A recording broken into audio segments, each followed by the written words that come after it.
Bon, salut à tous, j'espère que vous allez bien. Donc écoutez, moi ça va super bien. Donc aujourd'hui une nouvelle vidéo, une vidéo qui sortira juste avant. Donc vous aurez une surprise. Je vais faire, normalement je reprends les vlogs, donc même sûr, bon je vous en parlerai plus sur la semaine prochaine.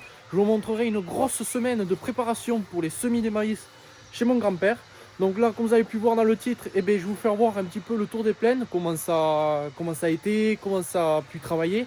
Donc après par contre en culture d'hiver, pardon, je n'en ai pas fait tellement, j'ai plus fait de culture de printemps. Voilà, donc de toute façon vous le verrez vous avez vu sûrement sur la petite miniature. Donc cette année en culture d'hiver, ce que j'ai fait moi, du coup j'ai fait, donc on peut voir derrière, bon c'est pas la plus jolie des féveroles que j'ai fait, donc la féverole. J'ai fait du colza, on ira le voir après. Et j'ai fait quelques-unes des prairies. Bon, les prairies, c'est pas une culture d'hiver, c'est une prairie voilà, pour faucher, que j'ai fauché et que j'ai remplacé contre une culture de printemps après. Ensuite, en culture de printemps, récemment, j'ai semé le tournesol. Donc le tournesol, il est ici, je vous le montrerai après. Donc j'en ai fait trois, j'en ai fait un là et un derrière. Et j'ai semé le maïs. Après, normalement, je vais vous montrer le semis. Je vais faire un petit peu de soja. Donc ça sera un peu... j'en ferai pas beaucoup, mais j'ai envie d'en refaire un peu. Donc voilà, bon, c'est l'ensemble de ce que j'ai fait cette année. Après j'ai fait du blé aussi, mais bon le blé il est chez l'exploitation à mon grand-père. Donc il y a 50 hectares de blé.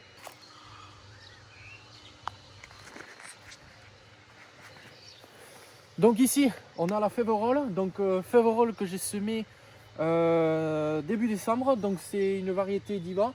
Après la féverole c'est une culture qui permet aussi de faire l'engrais. Donc moi cette année je fais la récolte de la graine.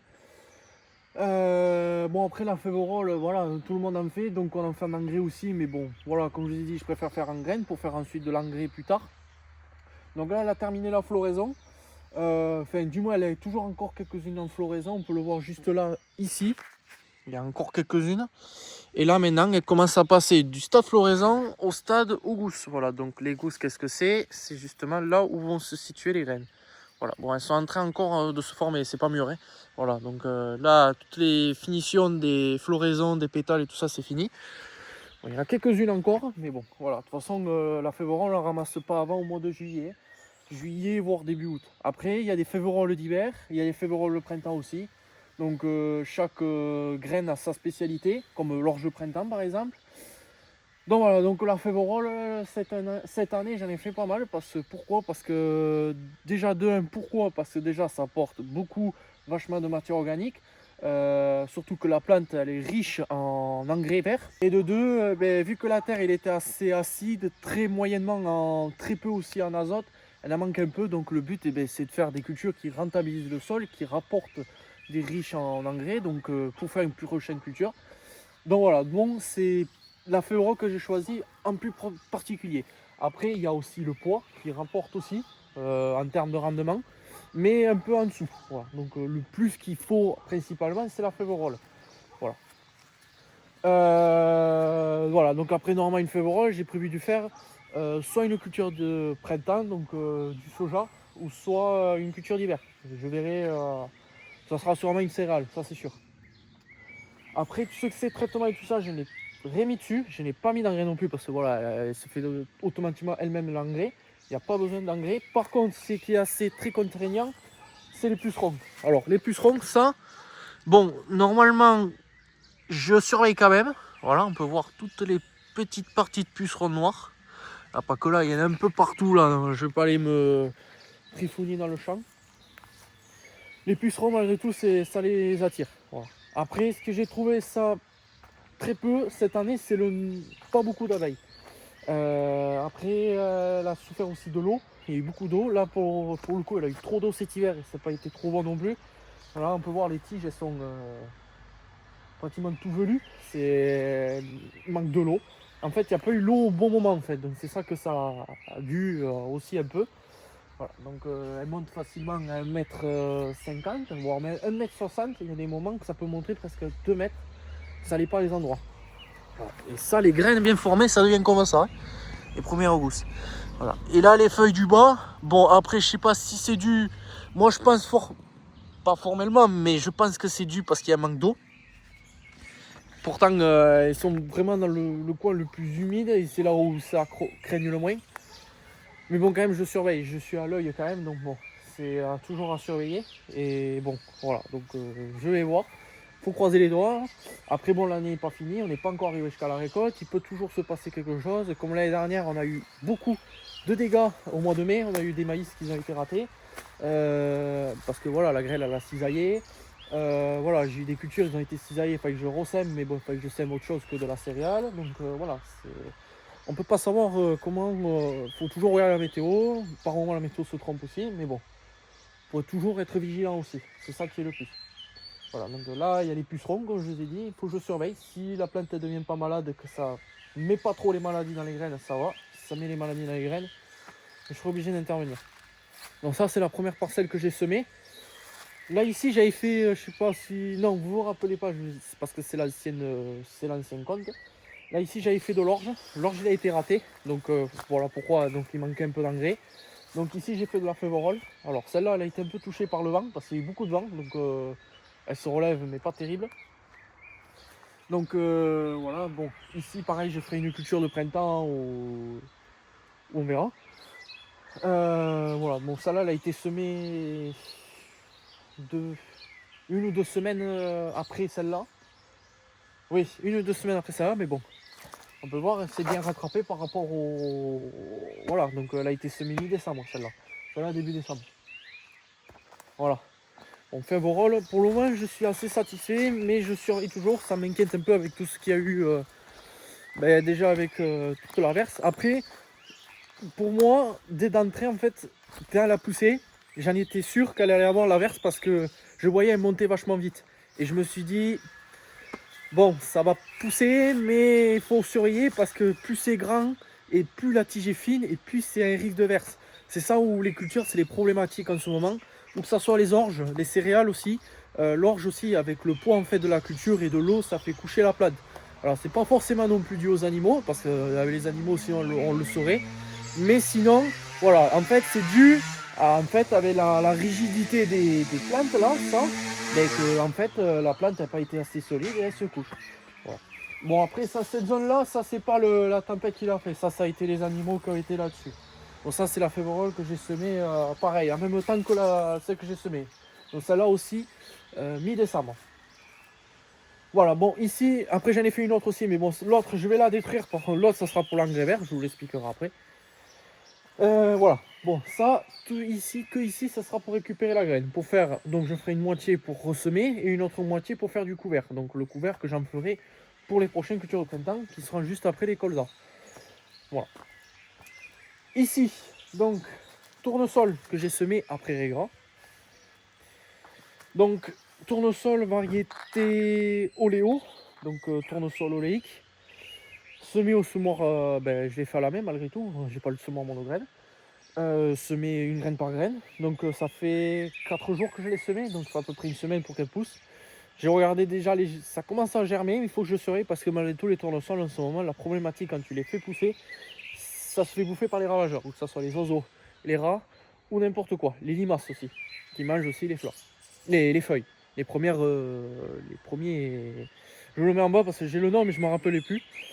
Voilà, donc c'est les premières germinations, en fait c'est les fausses feuilles, c'est les premières et les vraies feuilles sortiront la deuxième fois. Et après quand c'est en graines, c'est la problématique, c'est les oiseaux. Voilà, donc terre où avait du régras, on peut voir les touffes. Donc j'ai essayé d'en éliminer au maximum parce que bon, au final j'aurais pas dû mettre du régras, j'aurais dû mettre du trèfle. Parce que bon, le régras ça pousse partout, mais bon j'étais quand même satisfait, j'ai réussi bien à l'arracher. Parce que quand même avec la charrue, quand je l'ai labouré, ça n'a pas été assez simple. Voilà, bon, là je l'ai réussi, donc tant mieux, mais bon, dans tous les cas, ça peut pousser à travers encore. Voilà. Donc tournesol, et normalement l'année prochaine je fais du petit pois. Normalement j'ai prévu de me lancer dans le pois, parce que le pois, voilà, j'en ai pas fait depuis un moment, c'est pas parce que j'aime pas la févrole, parce qu'en principe, moi de mon côté, c'est soit je fais la févrole, soit je fais des pois. Et bon là je me suis lancé sur la févrole, maintenant je vais intercaler, je vais faire deux fois 2 années en févrole, 2 années en pois. Ça permettra aussi de faire une rotation. Aussi les rotations c'est très important aussi à savoir et aussi à faire. Il ne faut pas tout le temps mettre au même endroit. Ça dépend s'il n'y a pas les maladies. Voilà. Je vous montrerai en vidéo bonus quand le tournesol aura levé. Si, j'espère bien. Normalement oui, parce que j'ai regardé dans les bordures, c'est bien sorti même. Donc bon, je pense qu'il n'y aura pas trop de problématiques.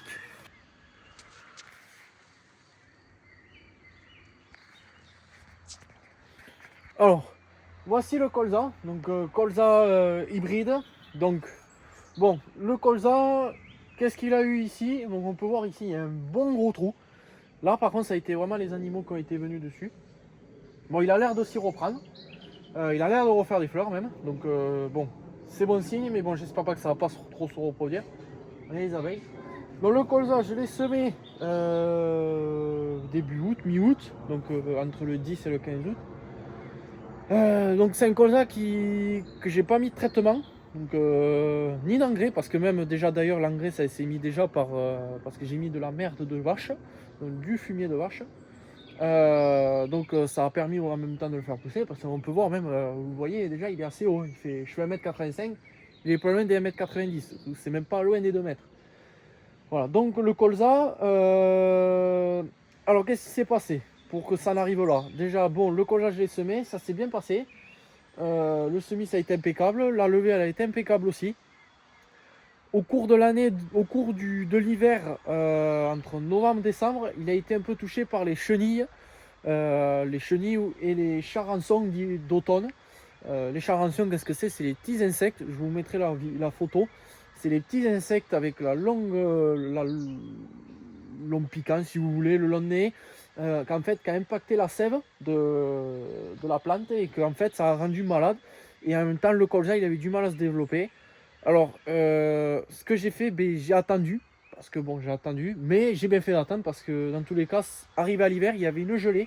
On a eu des périodes assez froides un peu en hiver, pas toutes, mais surtout on a eu un pic de froid au cours des décembre, juste après quand j'ai semé la févrole, décembre, janvier, on avait un coup de -10.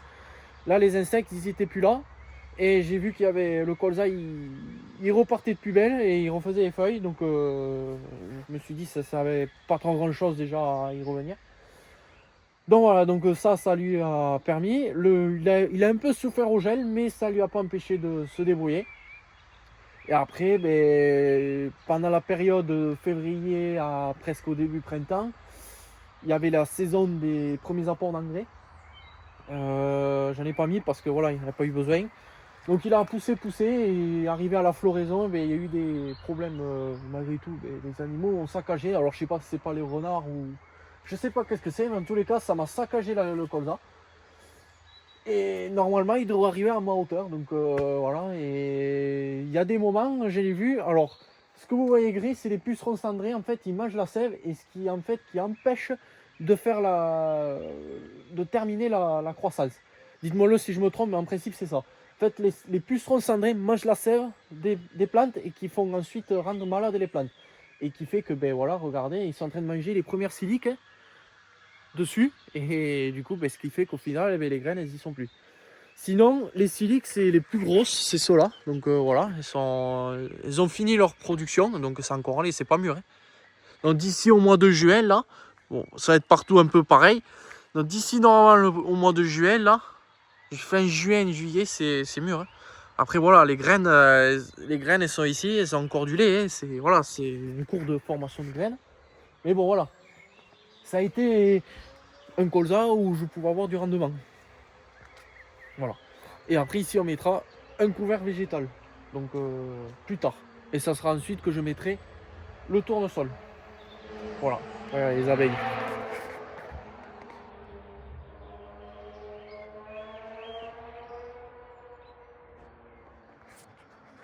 Donc voilà pour le colza. Maintenant on passe au deuxième secteur.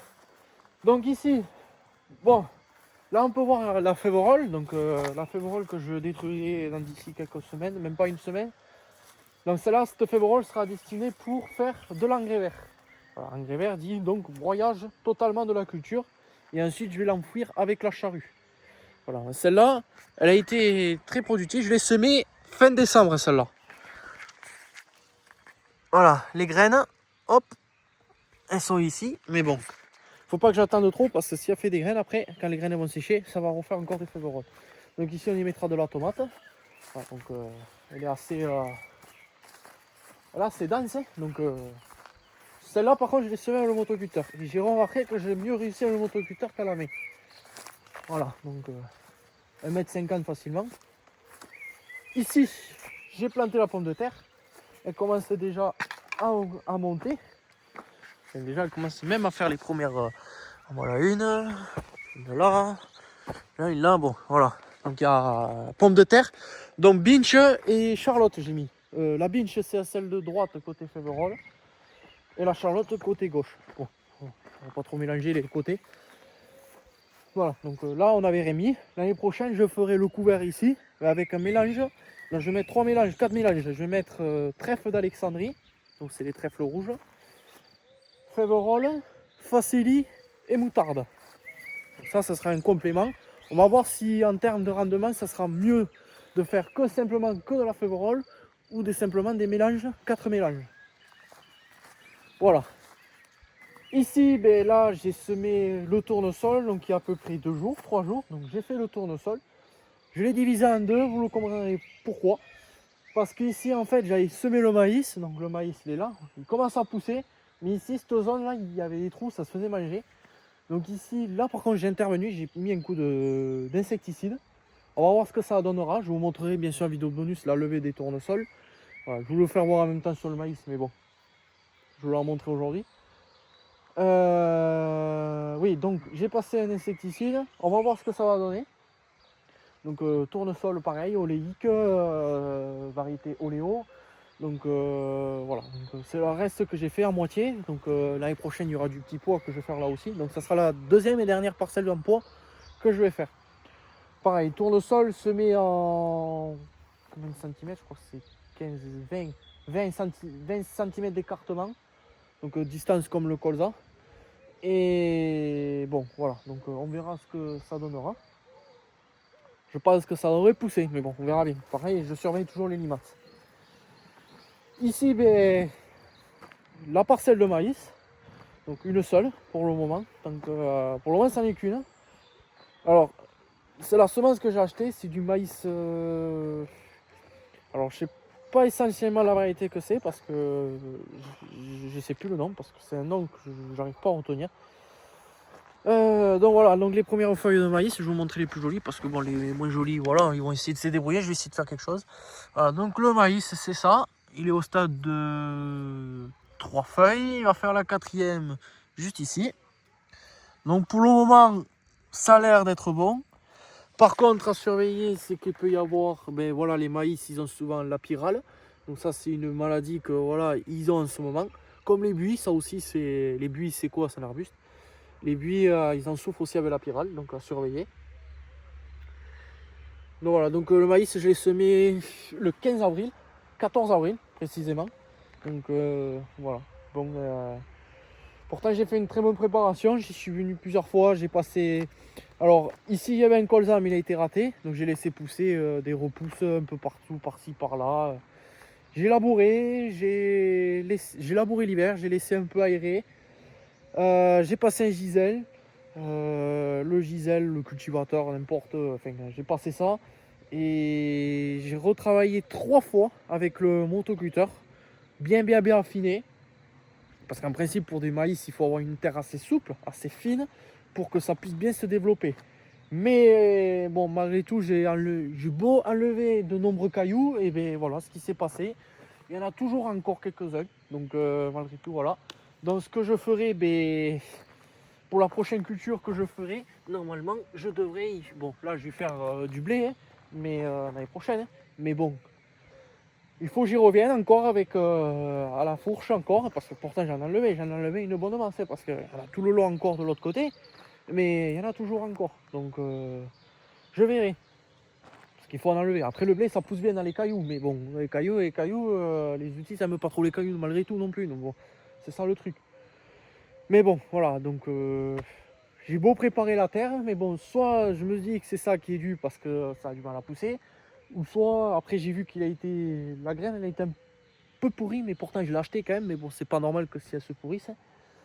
Voilà, donc en fait c'est dû aux fourmis. Dans les bordures, malgré tout, on peut rien y faire, c'est normal, hein. De toute façon je le savais, mais bon, tu le sèmes quand même, c'est pour remplir le chantier, mais c'est pas forcément que ça marche non plus, hein. Mais bon. Voilà, donc celle-là, ça sera la seule que je ferai en maïs, hein, pour le moment. Hein. Donc voilà. Et après, ben, je préparerai pour le soja. Donc le soja qui sera juste derrière au fond là-bas. Petite partie, et voilà. Donc on verra. Donc au programme de l'année prochaine, en culture, ce que je vais faire ici, une culture que je fais pas pareil comme l'exploitation, hein, qui est pareil mais comment dire, qui n'ont pas les mêmes surfaces. Hein. Donc ici, normalement, ce que j'ai prévu l'année prochaine, je vais essayer de refaire un peu de colza derrière. Donc je vais essayer de faire du colza. De l'orge, donc je ne vous ai pas dit là où il y a la févrole là-bas, oui j'ai oublié de vous dire ce que je faisais après, donc je vais faire de l'orge. Donc deux petites parcelles, donc même là où il y a le tournesol. La petite parcelle de tournesol. Je vais faire de l'orge, du blé et du pois, du petit pois d'hiver. Donc orge, blé, pois, colza. 4 cultures d'hiver. En culture de printemps, je vais faire du tournesol. On va voir ce que ça va donner. Du tournesol, du sorgho et peut-être, on verra, si... Parce qu'en ce moment, les prix des maïs, je sais pas si vous avez vu, dans le Tarn-et-Garonne et tout ça, même mon grand-père, on va faire du maïs, mais pas beaucoup. Ils ont pris une hausse, mais quand je vous dis une hausse, c'est plus cher que lorsqu'on le vend. Parce que malgré tout, le maïs, quand on le vend, c'est une misère. Donc déjà, ils ont augmenté les prix de la semence. Donc ça a été vraiment contraignant. Je vais voir si ça descend, j'en referai. Mais si ça redescend pas, je m'arrêterai au sorgho. Voilà. Donc je vais faire tournesol, sorgho, soja ou sarrasin. Je verrai. Mais bon, pour moi, c'est dommage que le maïs il puisse avoir une augmentation assez folle, on va dire, là-dessus. Voilà. Après, j'ai une autre parcelle de fourrage, donc c'est celle-là. Donc bon, celle-là, tant que le client me dit pas d'aller la faucher, j'irai pas la faucher. Donc en précis, c'était la mienne. J'avais fait du colza, je sais pas si vous vous rappelez, j'avais fait du colza, mais bon, là c'est de l'herbe que j'ai ressemé. Un mélange d'herbe dactyle, avoine, une là, et voilà, c'est de l'herbe. Et après derrière, j'ai des parcelles aussi que je vais essayer de voir si je peux y accéder parce que bon, la haie, malgré tout, elle a été envahie. Donc voilà, bon, j'espère que ce petit tour de plaine vous aura plu. Bon, malgré tout, je tiens pas trop les sevrage, je vais essayer de le tenir. Prochaine vidéo, je vais essayer de vous faire voir sur une semaine. Donc normalement, la vidéo va sortir vendredi. Pas celle-là, non, celle-là, elle sera sortie là, cette semaine, au courant de cette semaine. C'est que je vais sortir sur le 20 sur la préparation pour le maïs au semis. Je vais essayer de le faire voir parce que bon, le semoir, c'est pas si simple. Donc, la première partie, ce sera avec le crop. On va essayer d'arracher la prairie qui a plus de 5 ans, donc bon, c'est pas simple. Il va me suivre derrière pour passer avec la charrue. Ensuite, on passera le gisel. Et ensuite, on passera le rouleau ou l'arrière. Ça dépendra comment ça va se comporter. On va le laisser aérer un peu, 1 ou 2 jours. Normalement, on devrait y semer jeudi ou vendredi. Donc, je sais pas. Je vais voir. Enfin, je vais voir. Moi aussi, je vais voir, mais mon grand-père, il va voir aussi. Parce que c'est pas le but de semer. Le maïs, on peut le semer jusqu'en juin. Hein, mais bon, c'est savoir comment, si la terre, elle est encore accessible, on va dire. Parce qu'on va essayer d'enlever le plus possible des touffes. Parce que les touffes, malgré tout, ça les empêche parce que le semoir, voilà, c'est pas un semoir à disque, il est fragile. Donc les touffes, malgré tout, voilà, donc ça use et ça pète aussi les semoirs. Donc voilà, bon, on verra bien, que je vous montrerai. Soit ça sera que sur la préparation, le semis, je vous le montrerai pas, je vous ferai voir lorsqu'il aura levé. Ou vous le verrez, ça sera une grosse semaine de préparation pour les maïs. Donc voilà, donc likez au maximum. Si vous avez des questions, n'hésitez pas. Abonnez-vous et surtout, ben voilà, il ne manque plus qu'à continuer. Voilà, donc après, moi, dans tous les cas, j'ai presque fini de semer les cultures. Maintenant, il faut attendre la récolte. On aura un petit peu quelques chantiers d'entretien. C'est taillage de haies, quelques-unes. On a un petit peu la haie, je pense, à retailler. Et voilà, après, il y aura à broyer les accotements, tailler les là derrière. Et c'est tout. Après, il y aura juste à attendre la récolte. Et s'il n'y a pas la tempête qui dévaste pas toutes les cultures pour pas refaire encore un autre semis. Voilà, donc c'est ça qu'il faut y passer. Voilà, bon ben je te laisse, je te dis à la prochaine, sûrement dans les vlogs. Allez, ciao.